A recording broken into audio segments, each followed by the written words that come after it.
দোলের আগের দিন ন্যাড়াপোড়া কেন করা হয়?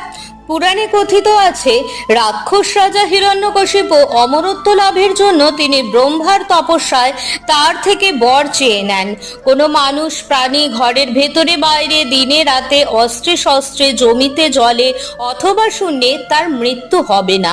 কিন্তু তার সন্তান প্রহ্লাদ ভগবান বিষ্ণুর পরম ভক্ত ছিল, তাই প্রহ্লাদকে হত্যা করার সিদ্ধান্ত নেন তিনি। তার জন্য বোন হোলিকার সাহায্য নেন। হোলিকা ব্রহ্মার কাছ থেকে একটি শাল পেয়েছিলেন, যেটা তাকে সবসময় আগুন থেকে রক্ষা করবে। হোলিকা বলেন তিনি প্রহ্লাদকে নিয়ে আগুনের মধ্যে বসবেন। শাল থাকায় হোলিকার কিছুই হবে না। কিন্তু আগুনে হোলিকা ছাই হয়ে গেল, প্রহ্লাদ হরির নাম স্মরণ করায় তার কিছুই হয়নি। বরদানের অপব্যবহারের জন্য হোলিকার বর নষ্ট হয়ে যায়, আর প্রহ্লাদ সম্পূর্ণ নিরাপদে ছিলেন। সেই দিন থেকেই অশুভ শক্তি বিনাশের জন্য ন্যাড়াপোড়া করা হয়।